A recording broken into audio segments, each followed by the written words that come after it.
Yep.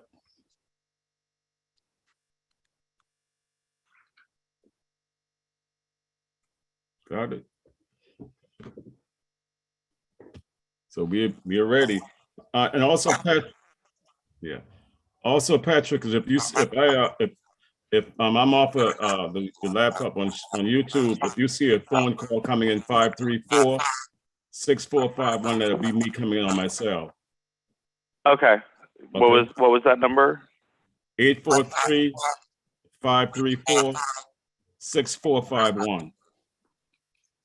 All right, got it. Because my Wi-Fi is acting up on this laptop. Okay, so if it's blacked out, I'll come in on that. Okay, I understand. Thank you. Thank you. Okay, I'd like to call the Community Development Committee meeting to order. And first, we'll start with the invocation. We can bow our head in silence, please.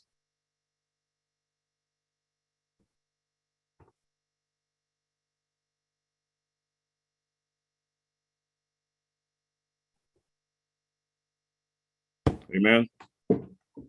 So we have public participation. Do we have anyone from the public here, or have anyone called in? We do not have anyone signed up to speak, but we do have 2 comments that were sent in advance. Dana Cabbage asked to please keep downtown residential. The flooding downtown has only gotten worse with all the development. There's no water. There's nowhere for the water to go. Overdevelopment is literally damaging my home downtown.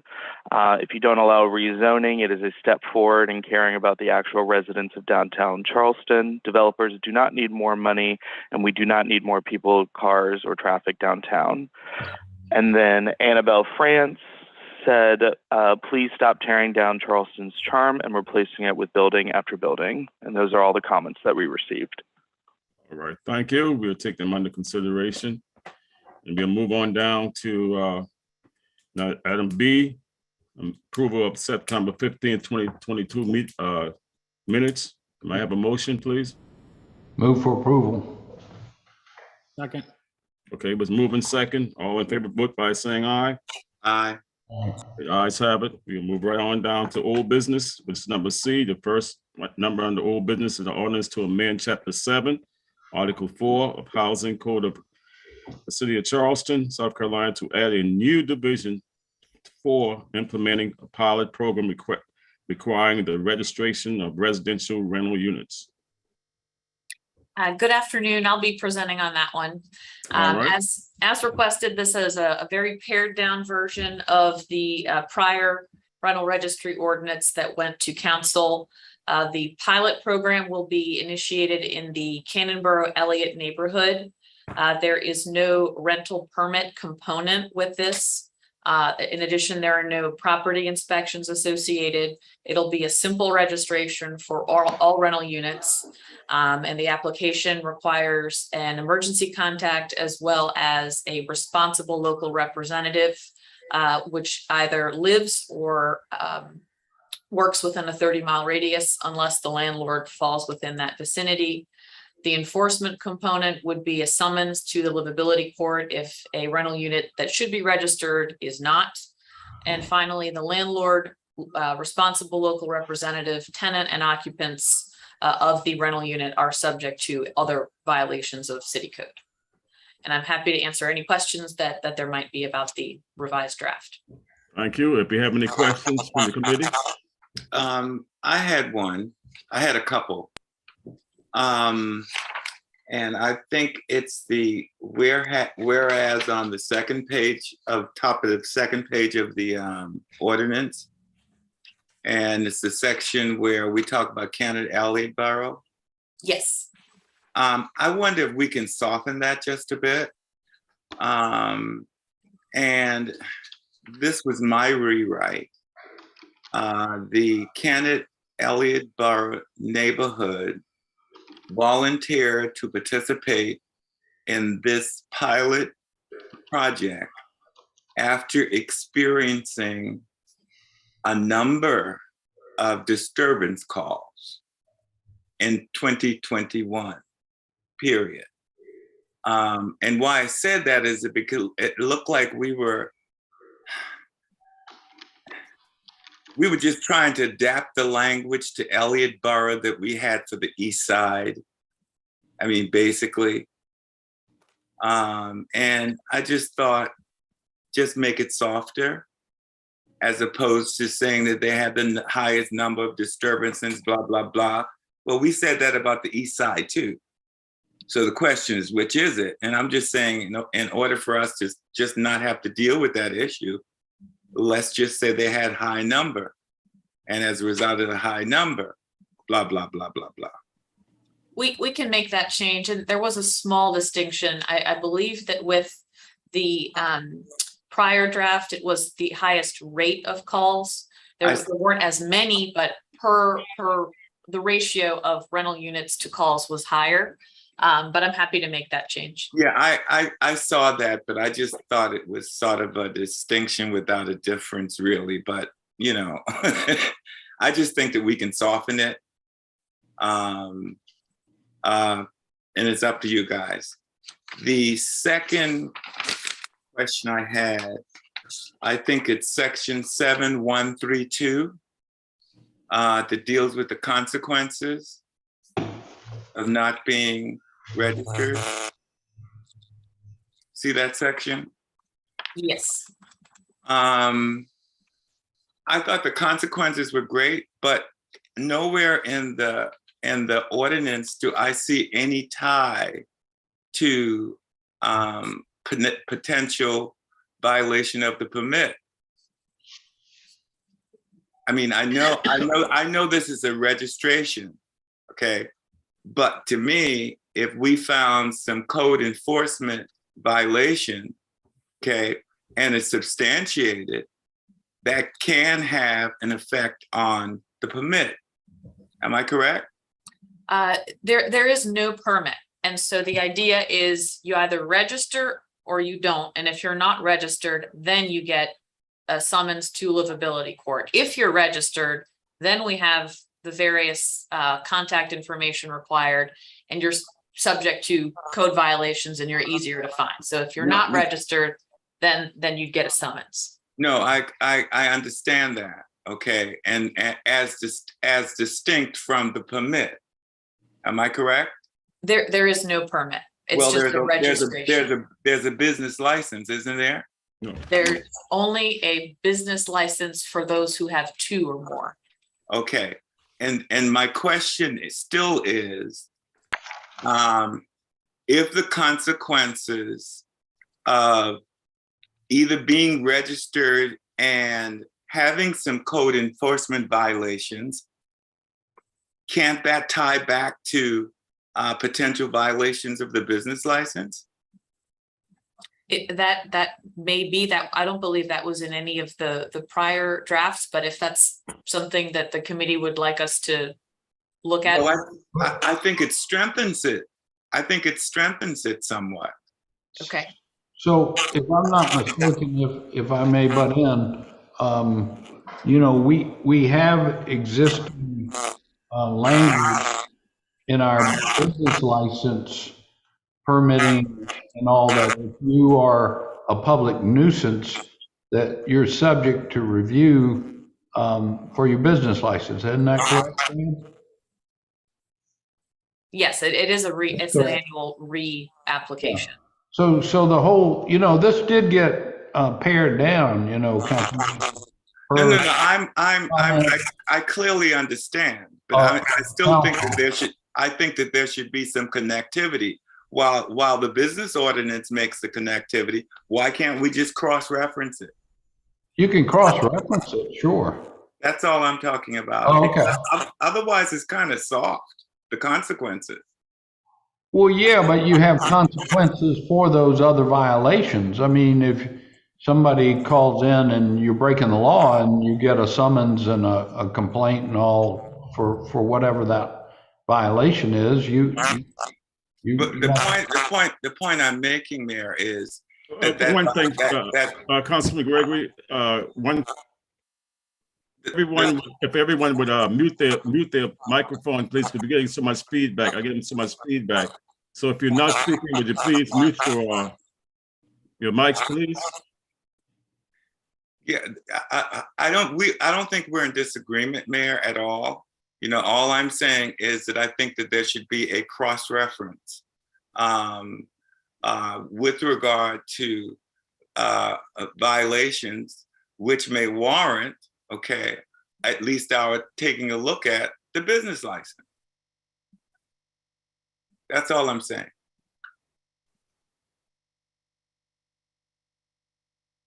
Magali, that's not a problem, right? No, I'd be happy to look at that and see if I can work up some language. Yeah. Okay. I Okay, think- thanks. Those were the only 2 points I had. Thank you. Anyone else?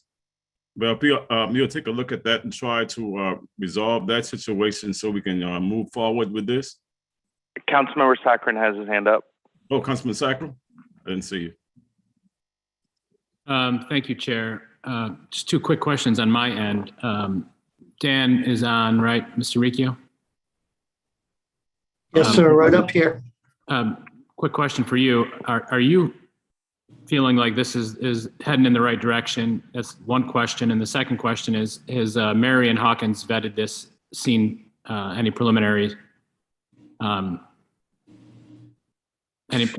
plans of this? Yeah, well, I'm at the point now to where anything is better than nothing to Okay. begin what we want to achieve in the endpoint. It is much less restrictive as it was in the last few appearances before City Council. But I still believe if we have this particular tool in place, it will be effective at this point to accomplish the goals that we need to, and that's to be able to contact someone in an efficient manner and timely manner. And there are other summonses that can be issued if there are violations that continue at each property. So yes, if there's any achievement to come out of it, and this is what we get, I'm happy with that. It will be, I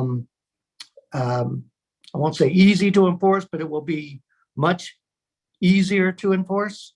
And I have spoken with Marion Hawkins.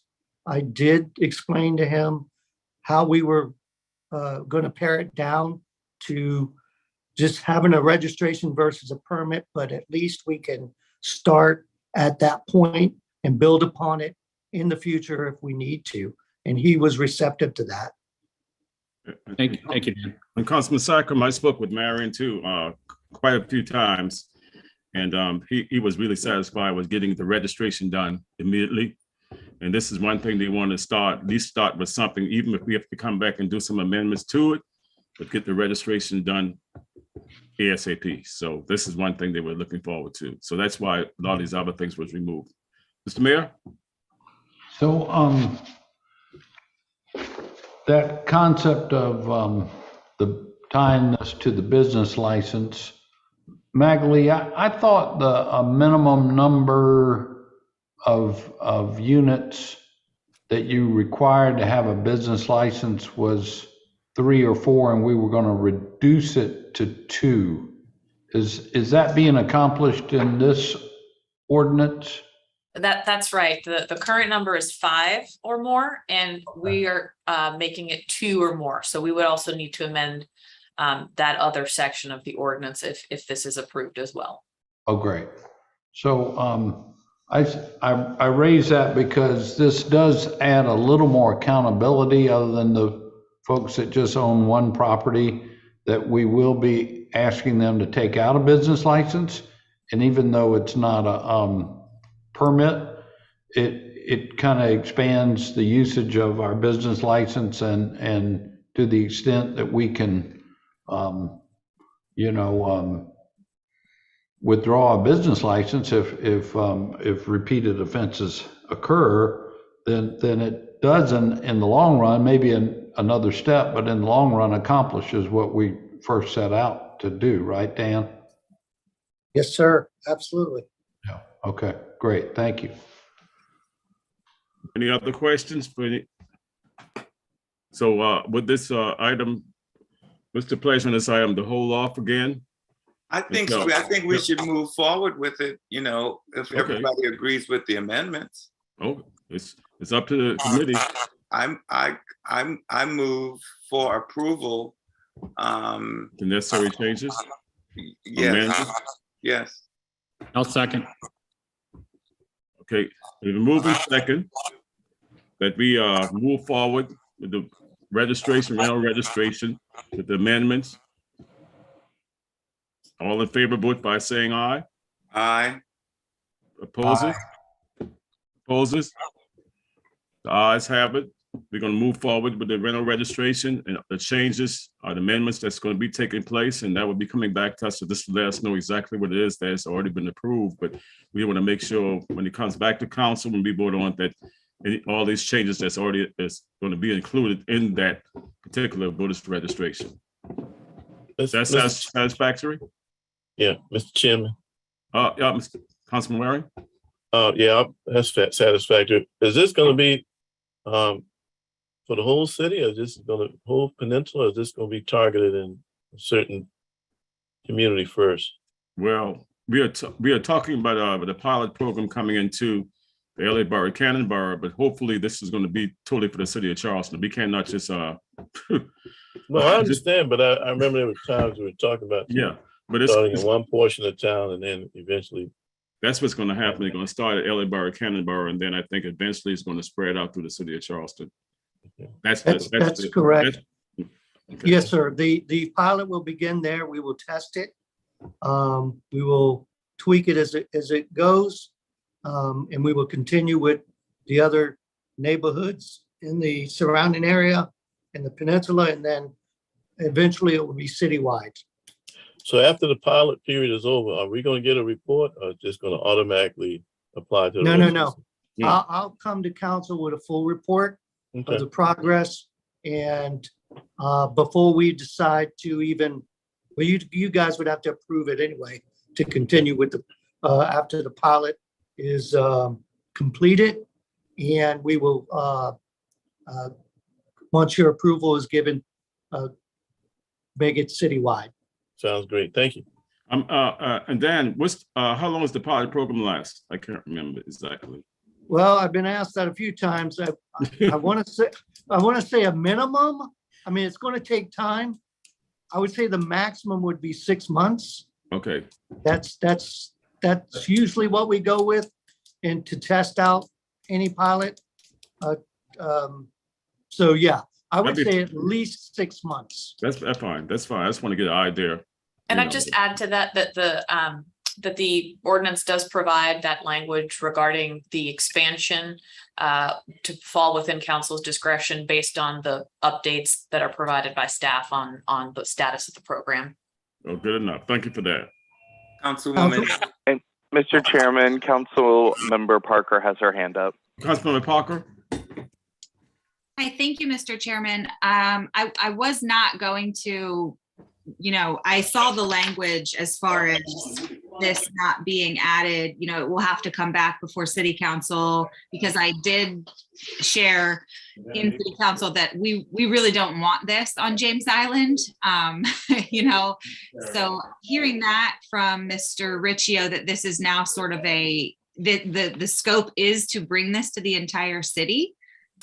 I think I asked that question in council, and I'm hearing a different answer today. It's always been citywide. Well, no, I understand citywide, but I asked specifically, this is just for Elliott Borough, this is something that they asked for respectfully, but that, this certainly wasn't something that my district wanted to see implemented. And I understand, I see the language, and that's why I voted yes today. But if the having this ordinance in place certainly gives the city a broader scope, just to easily start adding additional areas. And that is your hope, Mr. Riccio? Well, to be fair across the board, it would have to be what's good for one, it's good for all. We can't be selective with this ordinance. In my view, it would be probably challenged if we were selective and only do, unless y'all voted differently to keep it in a geographic area that's contained to a certain part of the city, but that's the legal, that's Magali. She's the legal advice of it, but yeah, I think legally we would have to keep it all inclusive eventually. And I do remember saying in council that when the question came up about, yes, it would be in Canon Elliott for the pilot only. And then once it completed the pilot, then we would proceed to other parts of the city. Yeah, because Councilman Parker, we tried to do that one time on council and have a certain area that, and the Justice Department came after us and said, we can't do it. If we're going to do something, we have to do it citywide. So I think with the pilot program, we start with a pilot program. When it ends up, if we're going to continue with it, it's going to have to be citywide, unless we'll get in trouble. Okay, no, I understand that. That's why I Yeah. question, but Okay. I may have to respectfully just change my vote to a nay. I don't want to see this citywide, but I understood the concerns, you know, in the folks that asked for this, but I just may have to change my vote to a nay if possible. Okay. Anyone else? Councilmember Saccharin has his hand up. Councilmember Sacre? Thank you, Chair. Councilman Parker, if you could just articulate, what did you hear in your neck of the woods? Was it just the homeowners? So I guess my question initially is, this is for folks that are renting out properties, correct? Right. So this is not for primary homeowners. This is for homeowners that have investment properties. And see, and Councilman Parker, that's what you heard in your neck of the woods. Even for rental properties, folks do not want to have registration. Right, correct. I mean, I've besides most of the things that I point out, I've heard nothing to this sort. No one wants the city, you know, I mean, we already have a short-term rental. We have certain short-term rental jurisdictions, fictional things, but this is just adding another layer that I don't think my constituents want, you know, so. I just wanted to get clarification. Thank you. Any other questions? Yeah, Mr. Chairman, let's follow up. When this thing, should this thing go citywide, I understand the pilot program comes back before council. I gotta be frank, I wasn't thinking about this being applied to the whole city. I mean, right now, anyway, I have a piece of rental property right now. I just get with a realtor.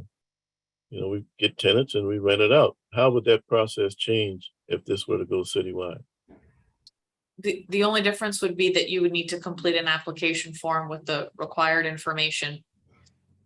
So then everybody that rents out a house or an apartment will have to, in the city of Charleston, have to come and register that they're doing that with the city. That's right. Why do we need that for the whole city? If you own two or more rental properties, the reason for it is to be able to reach out to someone in a timely manner. That's the whole point of this ordinance is, yes, it primarily deals with absentee landlords, and the bulk of the absentee landlords seem to be more in the peninsula where the college, around the college areas.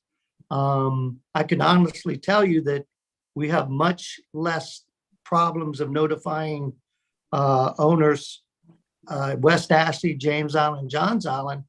Don't know why. Maybe it's because of that there's more properties owned by absentee landlords downtown. But Right. Historically, it is the downtown area that we have a problem reaching out to people and finding them more so than other parts of the entire city. I understand that, Mr. Riccio, and I'm sensitized to that, and I understand we need to help you do your job better with, better ordinance, but I don't see why that has to be applied to everybody in the whole city. The Mayor's got his hand up. Mayor's got his hand up. Mr. Mayor? So with that discussion in mind, Magali, just like we have different zones with the STR, with short-term rentals, where different things apply. I mean, could we not have different zones of the city where this applies and pass muster or not? Or do you know? I would be concerned about that, Mayor. The way that the short-term rental is drafted, it is citywide, but the zones are specific to different categories of permits. Certain requirements for each type of property in terms of parking and how old the building is and that kind of thing. And this is just, you know, a simple registration form. So there wouldn't be any basis to distinguish between zones for that reason. So I would recommend that if the program is going to be in place and ideally expanded, that it would be citywide. Okay, just thought. Well, I gotta be frank, Mr. Chairman, under that guide, I'm for helping the situation with students and getting out of line. I don't want to see this applied to the entire city. So I think maybe our legal needs to go back. We got certain things that apply, ordinances that applies in the historic district. It doesn't apply in any other area in the city of Charleston. So maybe we should try to drill down to see how we can write this ordinance to where the goal is not for this to apply to the entire city of Charleston. So, I mean, I'm for helping the situation where the students are concentrating, creating the problem. I am not for citywide ordinance on something like this. As a matter of fact, if somebody doesn't register, what's the penalty for somebody who doesn't register? Because I could see a lot of people not even knowing about this. And I can tell you that the penalty will be a violation of the ordinance, which is subject to a court summons by my officers. Now, the neighborhood and business services will be assisting with the education campaign. You know, we're going to have that 6-month period for the pilot that, you know, any input and changes could be made within that 6 months. So I'm asking if we can at least get this going, and, you know, we'll have a test period of that 6 months.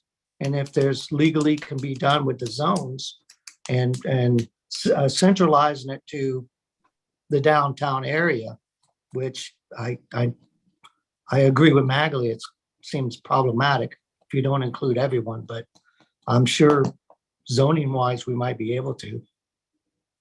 We can look at it.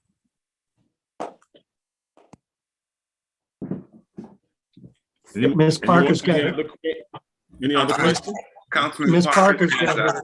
Yeah, thank you, Mr. Chairman, and thank you, Mr. Gregory. Again, I completely understand the impact, you know, having it, you know, just, I mean, these were my questions in city council. I mean, we're just focusing on one area. I totally understand from a legal standpoint how that could be problematic, but again, could be my mistake, but the way that I understood it, you know, this was a pilot program for this area, but now hearing that it's planned to go city, you know, wanted to clarify that I understand why you can't maybe single out a specific area, but and just real quick, I mean, can you give me numbers? Because again, if this is something you want to take citywide, I mean, how many residential units are you considering are, you know, sort of a nuisance? I mean, we sort of went through this recently with the King Street, I apologize, the late night business ordinance, right? You know, we changing that ordinance to kind of weed out the bad apples per se, right? So in this case, you're kind of looking for those landlords that you can't find. I mean, what kind of numbers are we talking? Especially when we're talking about creating an ordinance for possibly for the entire city. Well, we had numbers for the amount of rentals, which I believe caps around 7,000 citywide. It's hard to put a number. I can get the numbers for you, but I can tell you it's quite a few of investment properties, primarily on the peninsula, that are rental properties and listed under the LLCs. Those are the ones we chase our tails with on a constant basis because we can't find anybody. If I had to throw a number on there, I'd have to say at least over 100, maybe more, that are just make it difficult to find. I'm not saying everyone doesn't comply, obviously, but you got to realize there's so much turnover with these rentals downtown versus other parts of the city, that it is an issue with, they're changing their management companies constantly. They're changing their LLCs constantly. So that's the difficulty of it. I can get you numbers, but I don't have them right now. Okay, thank you. And again, I didn't need to start, big debate on this. I just respectfully would like to change my vote, Sure. to a nay. If we were in this discussion. Ross, I didn't want to try to put you on the spot, but I almost remember you mentioning some, is there some legal aspect that can happen to some of these? Isn't there a simple fix, Mr. Chairman? Mr. Chairman? Yes, Councilman Gregory, go ahead. Councilman Gregory? You're muted. There's an easy fix. The reason why we looked at the east side and our Cannon Elliott borough has more to do with the number of calls than anything. If we use the number of calls as a basis to see whether or not a neighborhood should be included, then we're really not discriminating at all. I do think that if it's not citywide, okay, or some hybrid, we could have some liability.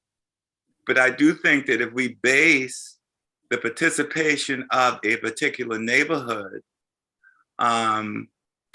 resulting from the number of disturbance calls, I think you make it all moot.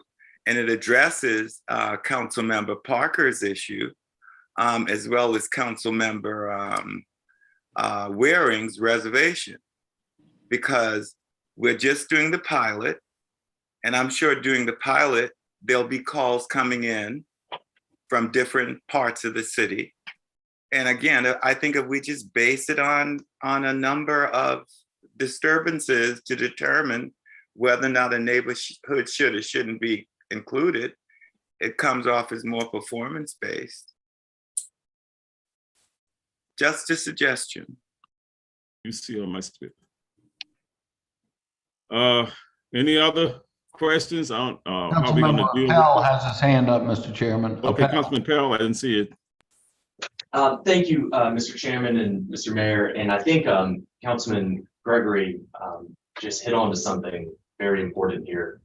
When local governments pass ordinances, courts review what we do based on the rational basis tests most often, unless we're dealing with suspect classes and things of that nature. And so if there's any rational basis we can point to justify the line drawing or the categories or the distinctions that we're making in an ordinance, it's typically going to hold water if it's challenged. And I think that one rational basis one might have for applying this on the peninsula and not off the peninsula is exactly what Councilmember Gregory said, which is that the problem's on the peninsula. Problem's not off the peninsula. So I do think there's a way that can be structured to make this work. That all being said, to Dan's point, if you form an LLC in South Carolina, if you form a corporation in South Carolina, if you form any legal entity in South Carolina, the state of South Carolina requires you to designate a registered agent. And it's public. And you can go onto the South Carolina Secretary of State's website and the registered agent information is there. This registration program, to me, doesn't seem like it's that far removed from that requirement. And so when you talk about, whether this is an onerous sort of requirement to impose on people, it's definitely paperwork. It's definitely an application. We're definitely going to need to get the word out. But this is not the original rental registry framework that was originally proposed to council, where it was property inspections and all of these other kinds of things. This is just a form to let the city know who's out there and who's responsible. It's much more minimal. So I think that it can be structured in a way that draws lines just around the peninsula. But at the same time, I think that this is something that's maybe not all too onerous. Heck, there's certain jurisdictions in South Carolina that have entire swaths of their jurisdiction that aren't zoned. And only a small portion of the county is zoned. So there's zoning here and there's no zoning in 80% of the. So you can draw these lines under South Carolina law. Typically, you just have to have a rational basis for doing it. And I think that we can structure it that way if we choose. Thanks. Can I comment on Councilman Appel's? Yes, you can. Yes, I can tell you the difficulty, and he's absolutely right. They have to have a registered agent. 99 times out of 100, in our experience, we're still getting the runaround when we go to the registered agent because they're normally the attorney that forms the LLC for that person. So, and they are reluctant to put us in touch with the client every time we try to get that person through the registered agent. So this will bypass that problem as well, but you are correct. You do have to have a registered agent, but my experience shows that it's very rare that it's the owner of the property or somebody closely related to the owner of the property.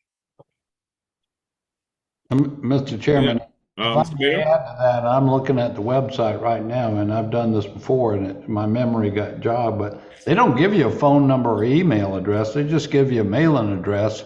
And so you got to write them a registered letter and wait. If we got an issue we're trying to deal with that's immediate in nature, it'd really be helpful to be directly contact someone right away rather than send them a piece of certified mail. Thank you. Yeah, and I'm not suggesting that the registered agent is sufficient. Right. I'm just saying that I'm using this to support your argument. No, thank you. That it's just a piece of paper saying who's the designated contact. I mean, the registered agent is the point of contact for legal service. Right. It's not a designated individual for a response to a livability issue. They're different. I appreciate that, and I understood your position, but I just want to let you know, even that is a difficult process for us to go through. No doubt, 100%. Thank you. Oh, boy. Councilman Waring? So under that example, the person registers the property and puts the attorney down as the point of contact. Let's say they do the same, put the same agent down that they do in the LLC. How does our process get beyond a property owner having his or her attorney listed as the person of contact, registered agent? The application form requires a phone number as well as an emergency contact, and unless the landlord lives or works within 30 miles, then they need a local responsible representative. So if that person that they've designated to be their agent does not fall within that 30-mile radius, then they would need to find somebody else. So that the main distinction is the location, the proximity requirement, and the emergency contact and phone contact. So the attorney lives, 2 miles from the property, in my example. How does that prompt an immediate response from the property owner if somebody got a wild and crazy party going on? Well, like the mayor just said, that there's no emergency number for us to contact. There is an address, but I haven't, no offense to any attorneys, but I haven't found one yet that will provide us with the information. And if we don't have the tool for that, we're still going to hit roadblocks if we have to go through that registered agent. Because that's the majority of the time that we deal with registered agents. Yeah, what I'm pointing out is you're probably running the same situation anyway with the real slick ones. Okay. Well, owner operators, you probably will have some success, but at the end of the day, if somebody's having a wild and crazy party and breaking the law, our law enforcement gonna have to respond. Mm-hmm. That's what's gonna quell it. It's not gonna, call it the landlord or the property manager and they're gonna come over there and say, hey, folks, let's keep it down and it's gonna work. Not till the men and women of the blue show up, it's really gonna quell that situation. And if I can respond to that, I work very closely with the police department, all the noise issues. They reach out to me almost on a daily basis because we help them find the owner of the property, because a lot of times they can't figure out who the tenant is when they go on scene. No one takes responsibility. There's nobody to say, this is me, this is my place. Every response they get is, I don't know, I was just invited. Right. So we still, they come to us we help them find the proper owner of the property so that we can ask for the tenant's name, because they're having a hard time doing so. And that happens on a regular basis. So the real goal, and help me out here, the real goal, I believe you in all of that, Mr. Meacham.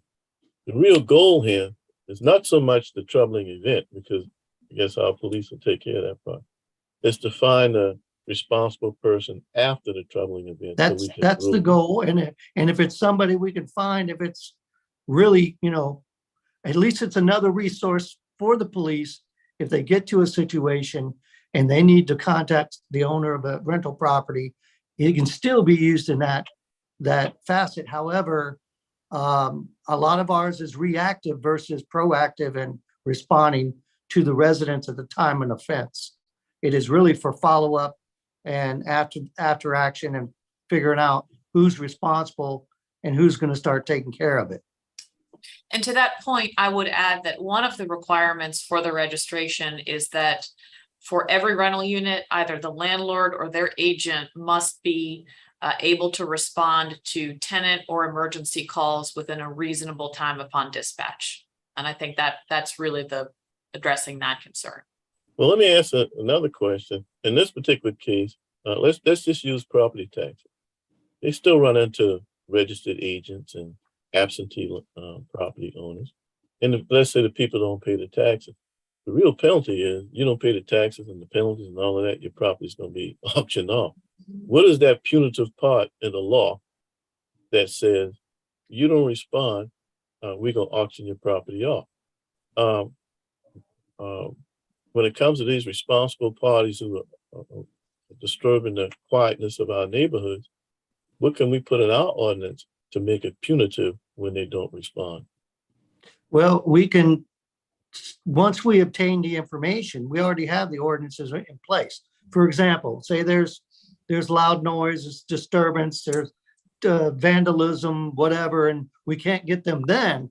However, with this system in place, we'll be able to, in a more timely manner, reach out to that emergency contact, get the information, and then we could follow up with the appropriate summonses that address the behavior at those properties.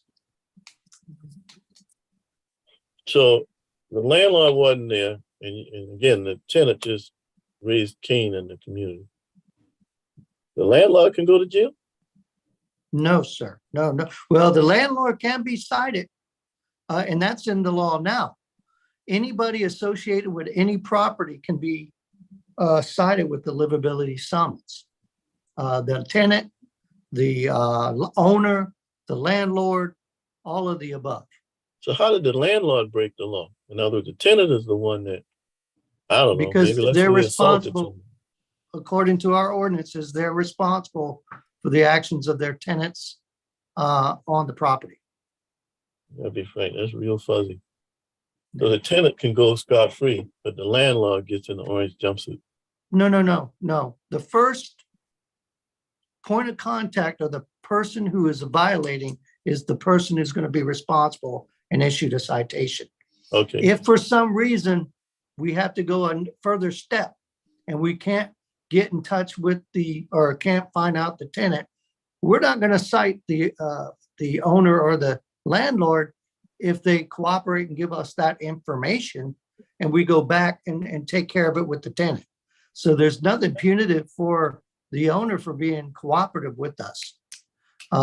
It would only have to be a worst scenario, whereas the reason for this registration is to curb the amount of repeat offenses at these properties, right? Right. So if we have the tools in place to do that, we won't be chasing ourselves over and over. This, and my hopes will reduce the number of offenses at these properties because we have a contact person, or our emergency contact, we can reach out in a timely manner to take care of it. But ultimately, the person creating the offense is the person that's going to be held accountable for that. Okay. All right. I sure wish we could find a way to do this thing by zones, because I'm like Councilwoman Parker. I'll vote for doing it in the zone if we were required. Call it that. But when it comes to being applied to the whole city, I don't think we need it to be applied to the whole city, frankly. So I think it's a legal question, Councilor, to find a way that we can do it in the areas that the majority of the problems are being generated from. But I can see how a lot of people can fall in violation of this unknowingly. You got 2-3 apartments you're renting out. I mean, let's just say they're not downtown. One's on Daniel Island, one's West Ashley, and one's on Johns Island. And you didn't register. You're subject to get ruled in the court, not even knowing you're supposed to register those 3 units.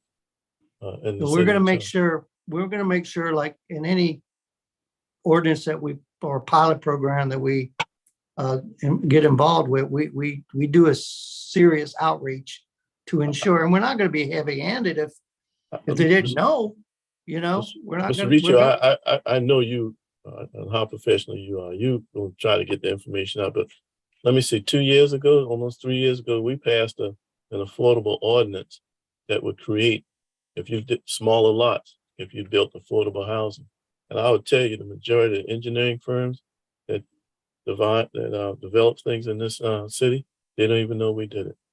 I've gone to a number of them and said, can you recommend this to some of your clients? Instead of getting 10 lots out of a piece of property, now maybe you get 15 lots out of the same piece of property if you did affordable. They didn't even know it was on the books. So to say that landowners or property owners who, some of these people do this thing out of sweat equity. Everybody, doesn't have 150 units that they can get a management company. Again, I'm stretching. I am for it for the areas that we think are problem areas. I think the larger portion of the city doesn't have that problem. And I agree with you. We can find a solution to do that. I think in the law to do it, help you do your job in the areas that's creating most of the problems in a community that should be quiet. But you got a lot of you have more communities that are quiet at night that will come under this than the ones that are creating the problem. Eventually, if it goes citywide. So we're creating bureaucracy for potentially, but additionally for the majority of the city that doesn't need it. If it goes citywide. So as I understand, the pilot is just for this section of town. I'll vote for that, but I sure want, whenever it goes citywide, I want to be there because I'm gonna vote against it. Should it go citywide?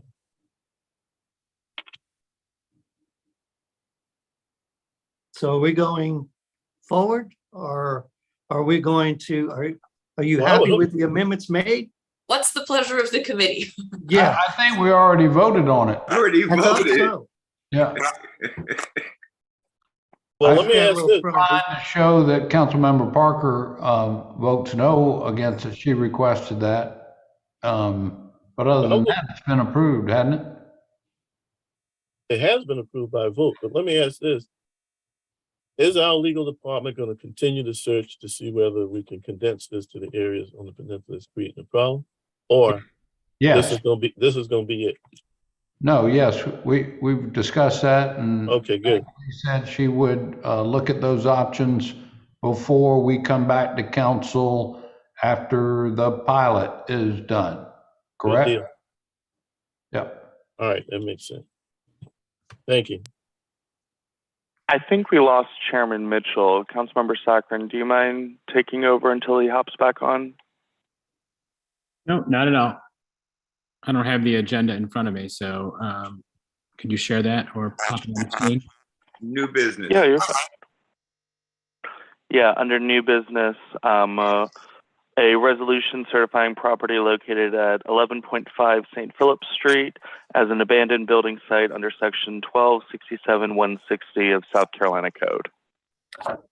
Good afternoon, everyone. This is mine. So in April, we actually brought this before you. And since that time, there's been an ownership change. So we thought out of an abundance of caution, we'd bring it back before you to get a new resolution for the same thing, just with a different owner. Move for approval, Mr. Chairman. Second. A motion was approved and properly seconded. I'm going to take a call. All in favor, please say aye. Aye. Any nays? Ayes prevail. That motion passes.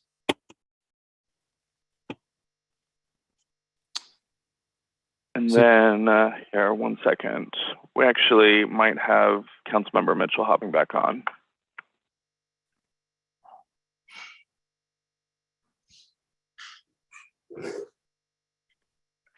Chairman Sackler. Councilmember Mitchell? Yes, I'm back. I tried to get in on the phone, but he wouldn't let me in. Okay.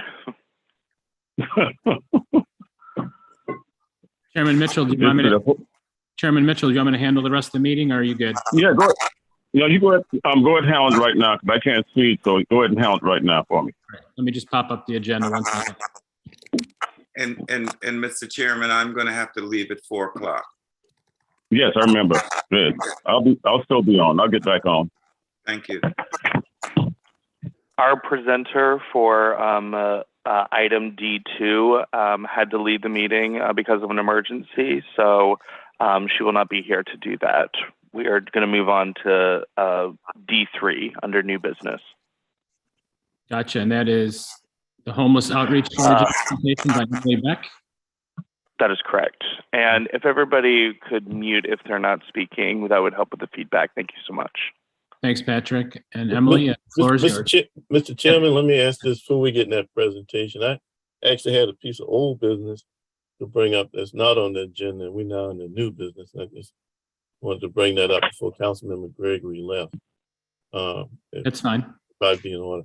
On the old business, we had talked about this before. There's a Sea Island is doing an affordable, as you know, Mr. Mayor, senior housing development. It's permanent affordable housing. And it went before they get the tax credits and all of this.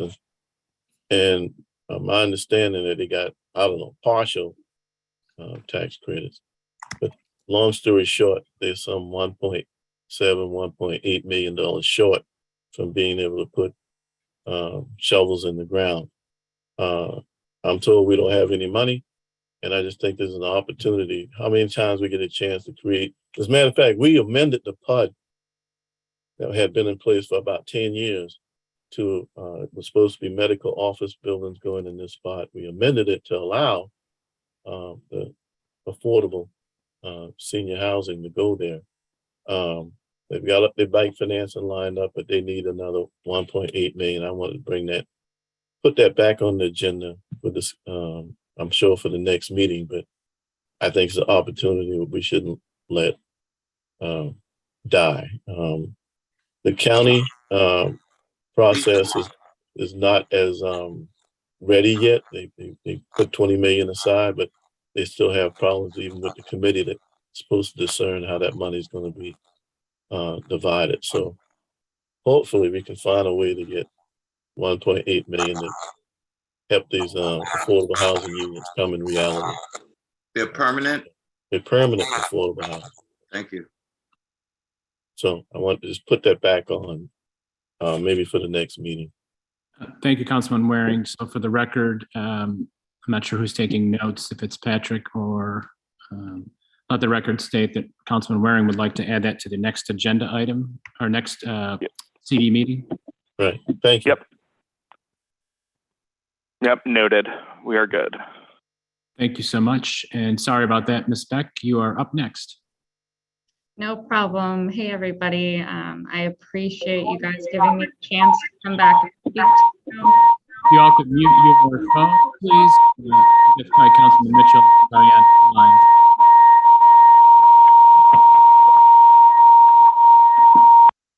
The host would like you to unmute your microphone. Okay, I think we're good.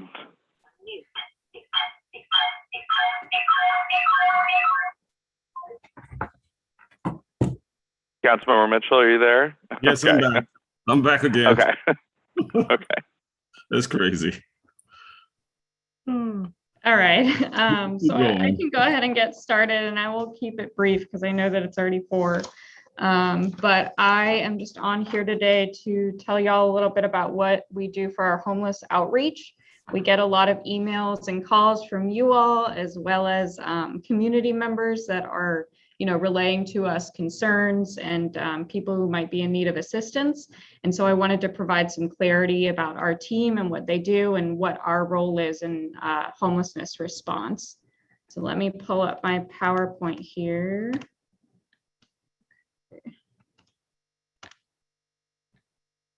Can everybody see that?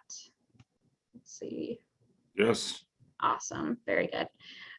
So I'm going to start by introducing our community liaison and homelessness specialists who are on here today.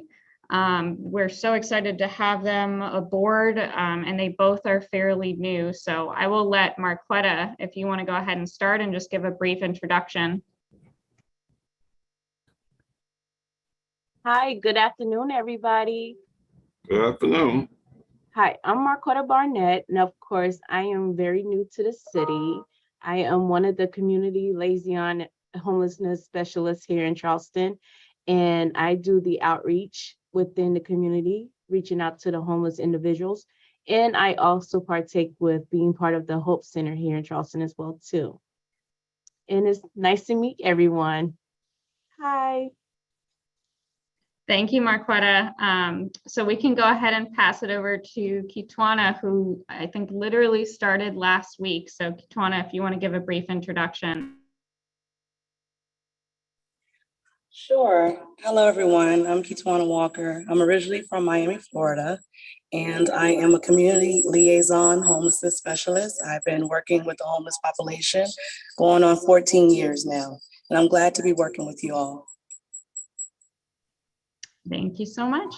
So essentially, when you have any kind of concerns, then they typically come to me, and then they also go to Kitwana and Marquetta. They are the ones who are out in the community, going under bridges and in parks and whatnot to try to locate people and get them in touch with services. So a little bit, I want to go over what our specialists do and what they do not do. So they work to locate and build rapport with unhoused individuals so that they can be connected to resources, as I said, and coordinated entry to hopefully get them into housing. They act as an alternative to police contact when possible, and we're going to go into that in just a second. And they advocate for the unhoused.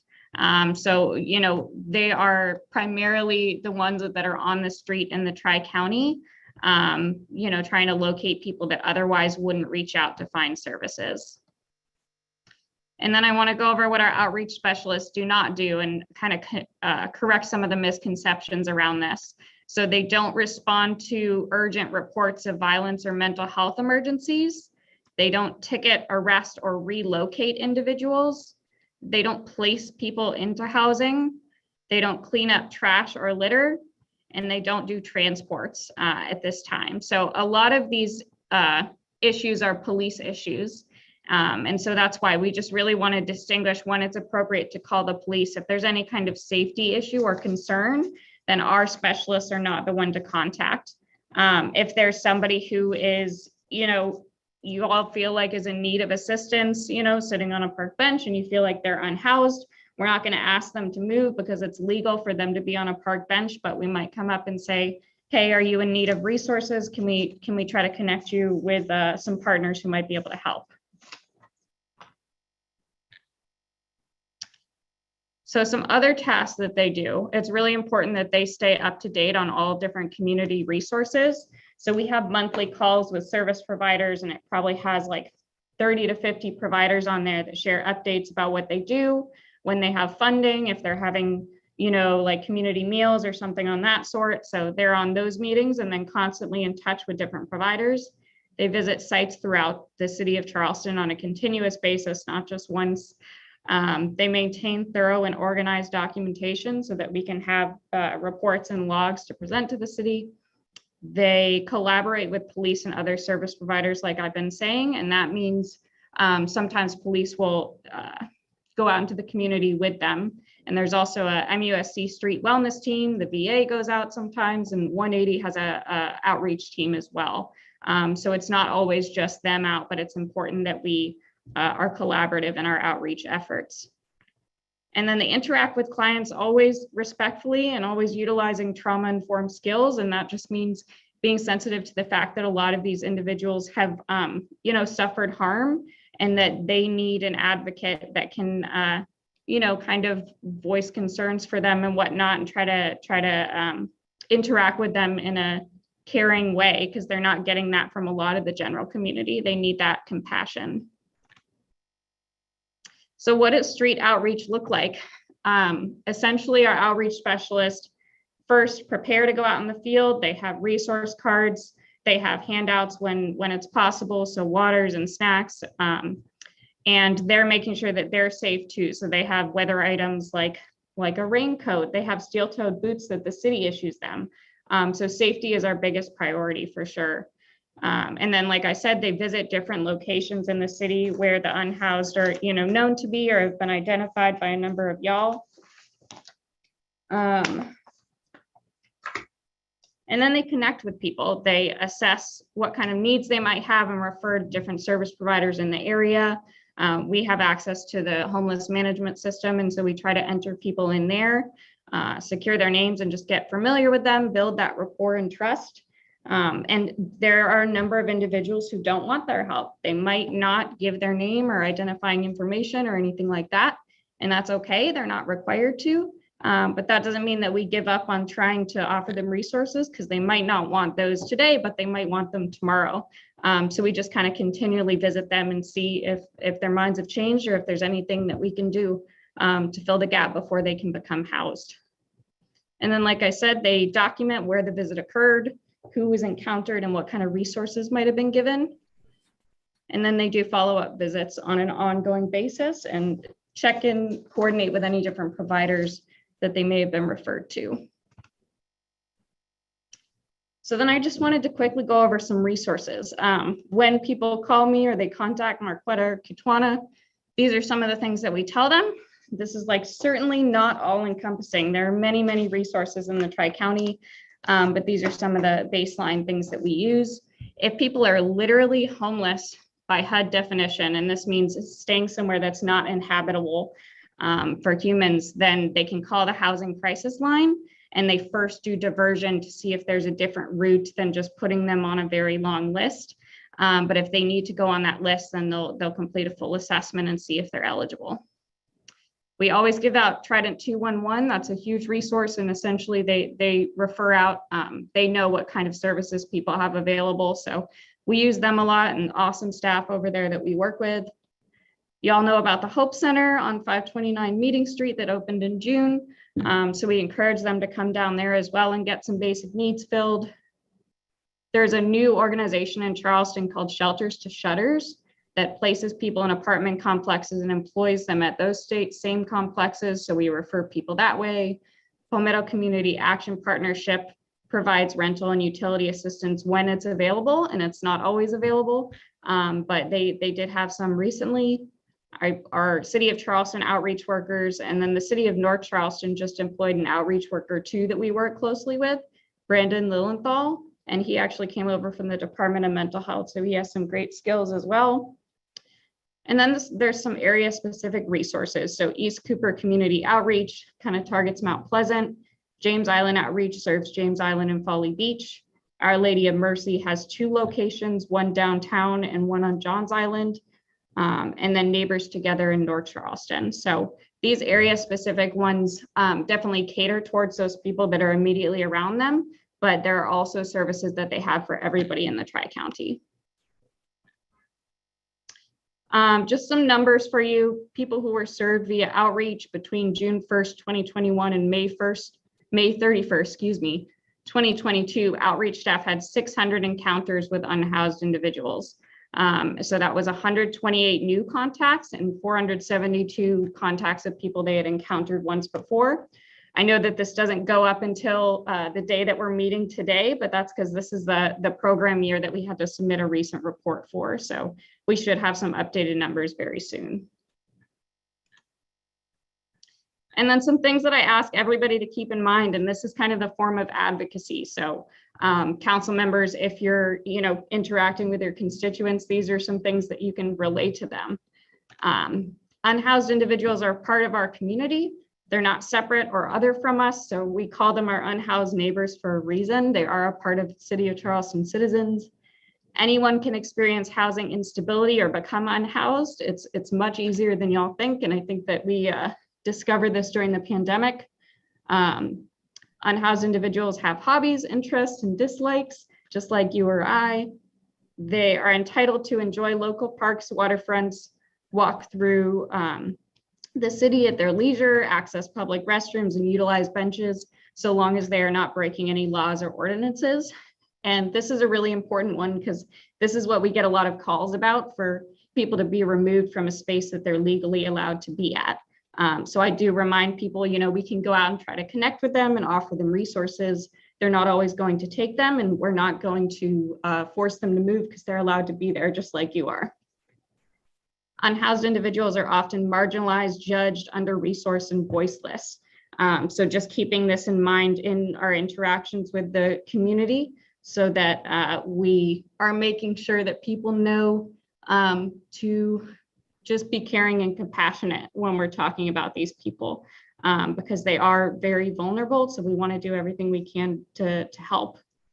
And then just because someone's unhoused doesn't mean they litter, commit crimes, panhandle, are on drugs, or are destructive or aggressive.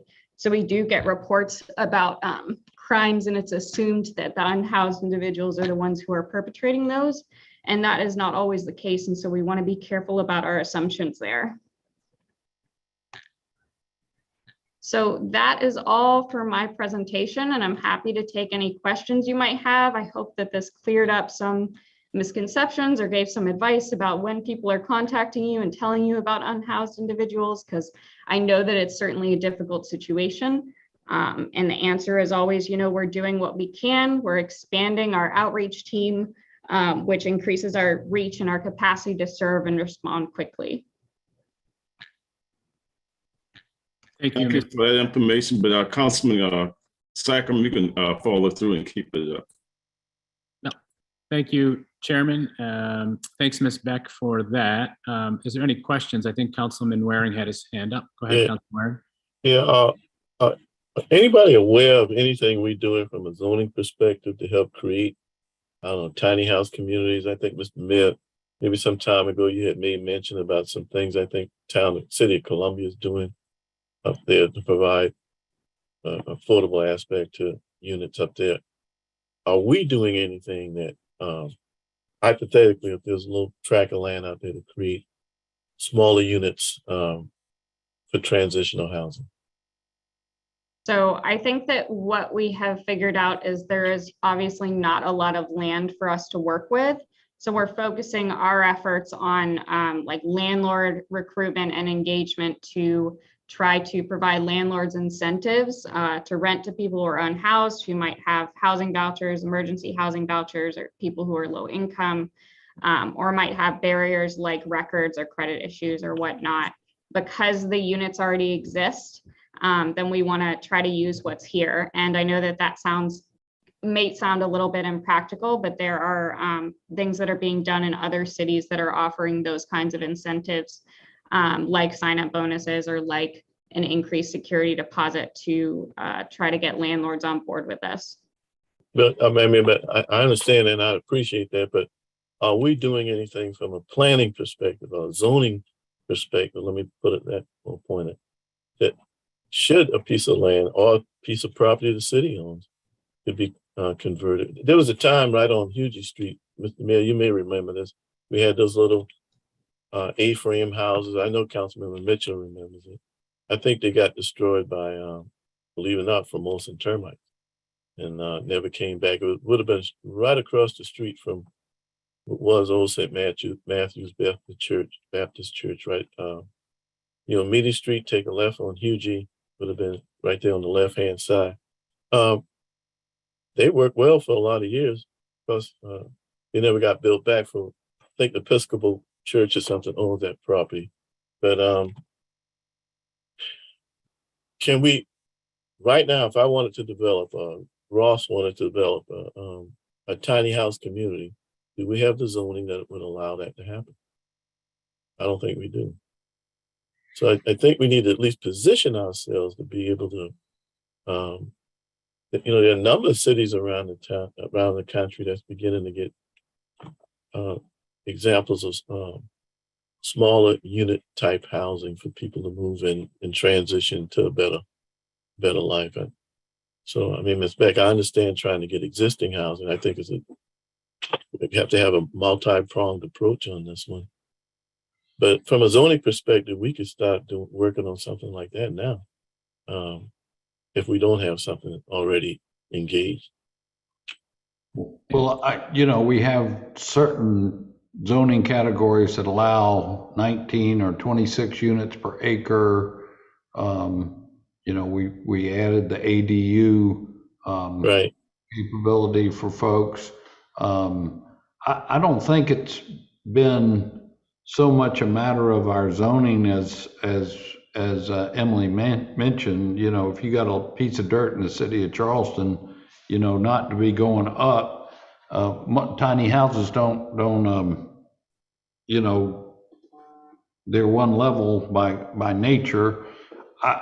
If we had the land for it, I'd love to consider, doing some. I saw that article that Columbia was doing some prefab units. And I think I asked Gianna to check into the pricing on those units, and they were like, none of them are cheap. They were like $80,000 or something like that. And they were just really little, really small units.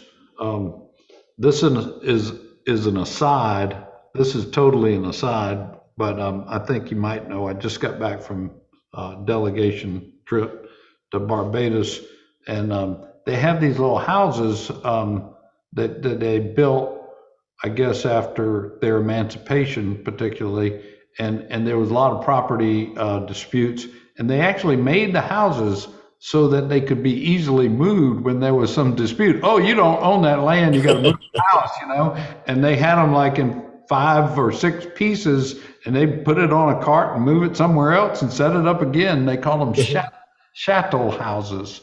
And really? Yeah, it was kind of, I thought about the tiny houses when I saw that.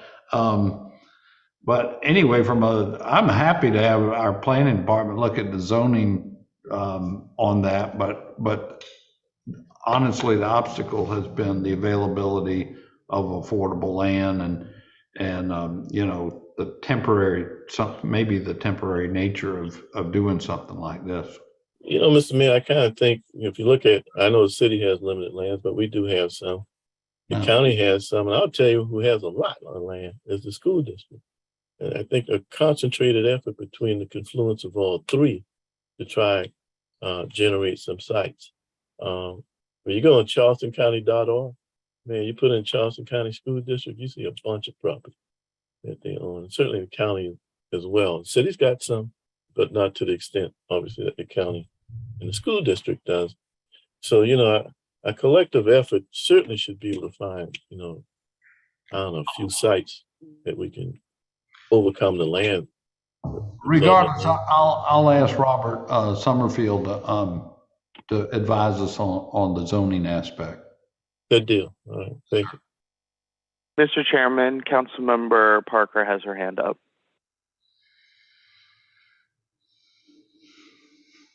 Sorry.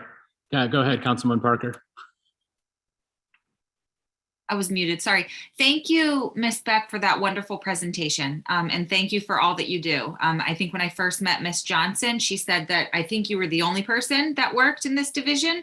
And so now you have 2 more. So that's wonderful.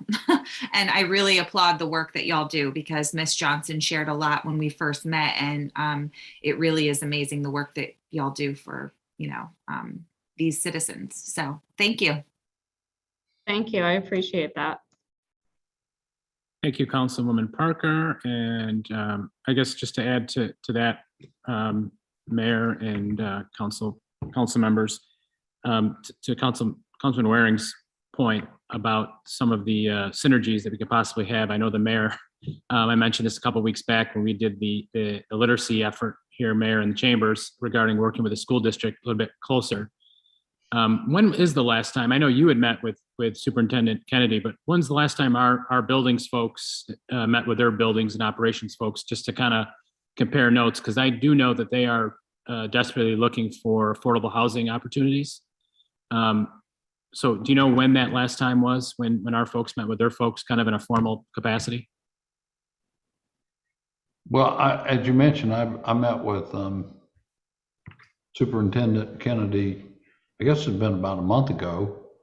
I don't know that there's any substantial follow-up that was done, though, from our housing or zoning and school district. Who at the district does he have working on this? Probably Jeff Burrowy, or yeah, it's probably Jeff. And then I think there's a woman by the name of Angela who's come to our meetings. But I'm happy to share that contact information with you. Well, I'm meeting with Jeff tomorrow about another matter, so I'll ask him about it.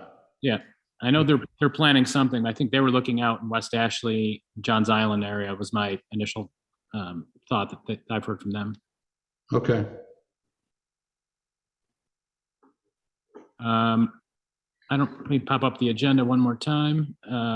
So thank you, Mr. Chairman, if I may, I also wanted to thank Emily for the presentation, because there are a lot of misunderstandings out there about all this.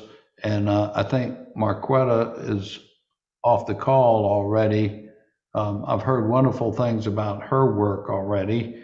And Katwana, it's nice to have you on the team. Welcome aboard. Y'all, these ladies are doing the Lord's work. They really are. They're out there in the trenches, one-on-one with folks who have been marginalized and have had rough experiences for whatever reason. And my hat's off to them for doing that kind of work. I mean, it's not easy. You have to be kind of a special, caring, compassionate person, but effective at the same time. And I must admit, it's challenging, and that there are a lot of misconceptions out there, as Emily said. And I get pictures from citizens all the time. This person is sleeping in the park. Well, gee, yeah, if you wanted to go sleep in the park, technically you could go do that too if you wanted to. It's not against the law. I have to remind folks often to be unhoused or to be homeless. It's not against the law. And so this compassionate outreach is terrific. At the same time, I must share that I meet about this topic with Chief Reynolds in our police department often, that again, repeating, it's not against the law to be homeless, but if you're breaking the law, arrest them.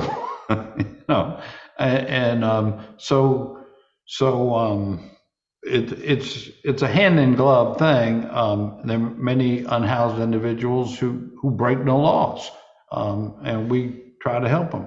If they're unhoused or housed people, I don't care whether they're homeless or got a mansion, south of Broad. If they're breaking the law, we ought to arrest them. So it can be challenging sometimes because of that misconception. Now, I do want to share, just talking about breaking the law. it is against a city ordinance to be standing on the side of the street soliciting money. For safety considerations and otherwise, council passed an ordinance such as that years ago. And so Katwana and Emily Marquetta, when y'all see that, if you would kindly report that. I don't think that activity helps anybody. I'm convinced it doesn't. The other is that we did pass an ordinance. We used to call it the Sit and Lie Ordinance. So basically in the central business district, if you're sitting or lying on the street or the sidewalk, it is contrary to city ordinance. And so we ask folks not to do that respectfully. Now, sitting in Marion Square is different from sitting on the sidewalk along King Street. So some of these get these fine lines of distinction, and I do want to enforce the laws that we have on the books. It is our responsibility. So I ask y'all, when you're out and about, and you may have to, you know, call. I know you work with the police all the time, but please, I want to be compassionate, but at the same time, we see someone, and I'd say this to everybody, you see somebody violating one of these ordinances, let's call the police and have it looked after. But it's important that we know the distinction and not just generalize, oh, there's someone who's unhoused, you know, they shouldn't be there just because they're unhoused, you know. That's a really important distinction to make.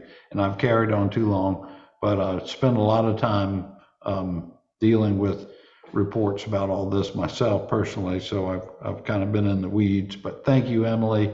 Katwana, again, welcome. And please pass my thanks along to Marquetta. Absolutely. Thank you so much, Mayor. And we really couldn't do it without all of y'all council members that are, you know, are passing things that are helpful for our unhoused community. We do work closely with the police. So even if there's a call about an unhoused individual who, you know, is just in need of assistance and not doing something illegal, then they'll call Marquetta or Kitwana and have them go out. So it's great partnering with them. And then I just wanted to go back again about the idea of more housing. There are a lot of nonprofit partners that have things in the work and plans in the future, and it's just very slow moving, as y'all know, but we're excited to partner with them and see what we can do also. And it's good to have people who are already working in nonprofits, already working on the ground to develop systems and housing like this and shelter like this, because they really know what they're doing, and it takes a level of comprehensive care. So, you know, just building housing and then putting people in it that would be really, really difficult. So we're lucky to have so many amazing nonprofit area partners in the area, and they really stand up these efforts. So thank you very much.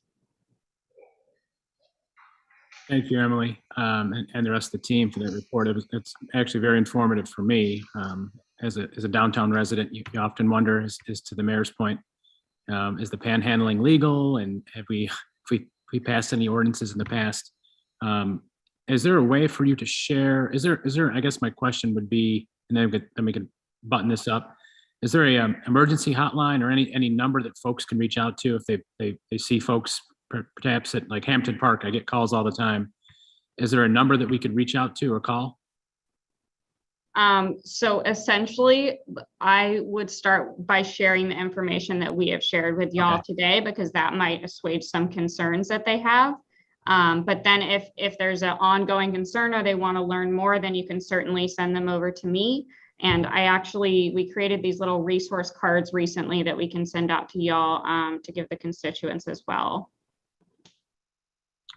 Thank you so much. Yeah. And I think that there are some particulars around the illegal or not illegal thing having to do with panhandling. I know we don't have Steve on here, but he's the one who will often speak to that. But yeah, generally we're also exploring options to try to eliminate that problem in the city. So a lot of cool things moving forward. We're still working on it. Well, thank you. At this point, it's 4:21. There's miscellaneous business. Is there anything that's we'd want to discuss under miscellaneous business? Hearing none, I'd like to make a motion to adjourn. Can I get a second? Second. All right, if there's no other business to come before this Community Development Committee, we are adjourned. Thank y'all. Bye. Good night.